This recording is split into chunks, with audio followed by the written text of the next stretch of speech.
High and love சேனலை subscribe பண்ணாமல் இருந்தீங்கன்னா மறக்காமல் சப்ஸ்கிரைப் பண்ணிருங்க. Hello all, welcome to my channel. So இன்னைக்கு எபிசோடோட அன்சீன் ப்ரோமோ போட்டாங்க.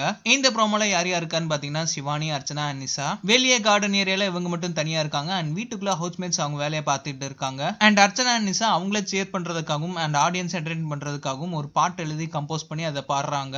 அந்த பாட்டே பார்த்தீங்கன்னா ஒரு விதமா தான் இருக்கு. அந்த பாட்டு என்ன பாட்டுனா லூசு லூசு லூசமா. ஆப்போசிட்ல சிவானி வேற நிக்கிறாங்க. அது சிவானியை சொல்ற மாதிரியே இருந்துச்சு. அண்ட் அடுத்த லைன் என்னன்னு பார்த்தீங்கன்னா பிக் பாஸ் லூசு நாங்கமான்னு சொல்லிட்டு பாடிட்டாங்க. இந்த பாட்டை பாடி முடிஞ்சதுக்கு அப்புறம் சிவானி உள்ளுக்குள்ள வந்து அவங்களோட பாட்டு லைன்ஸ் லைட்டா மாத்துறாங்க. சிவானி, அர்ச்சனா, நிஷாட்ட என்ன சொல்றாங்கன்னா, நீங்க லூசு கிடையாது, பயங்கரமான தெளிவுன்னு சொல்லிட்டு சொல்றாங்க. நேத்து எபிசோட்ல தான் பாலாஜி முருகா சிவானிட்ட எல்லாமே சொல்லிக்கிறாங்க. அர்ச்சனா எப்படி லவ் ஸ்ட்ராட்டஜி யூஸ் பண்றாங்க அண்ட் நிஷா உள்ளுக்குள்ள நாமினேஷன் டைம்ல என்னென்ன பண்ணாங்கன்னு சொல்லிட்டு. சோ சிவானிக்கு அர்ச்சனா அண்ட் அவங்க கேங் பத்தி நல்லாவே தெரிஞ்சிருக்கும். முக்கவாசி பாலாஜி சிவானிட்ட அவங்களோட கேங் பத்தி தான் அகேன்ஸ்டா பேசியிருப்பாரு. சோ அதனால நீங்க லூஸ் இல்ல, பயங்கரமான தெளிவுன்னு சொல்லிட்டு சிவானி ஃபேஸ் டு ஃபேஸ் சொல்லிட்டாங்க. எப்படி ரம்யா பாண்டியன் சிரிச்சுட்டே ஜோக்குன்ற பேர்ல எல்லா உண்மையும் சொல்லிடுவாங்களோ அதே மாதிரி சிவானியும் சொல்லிட்டாங்க.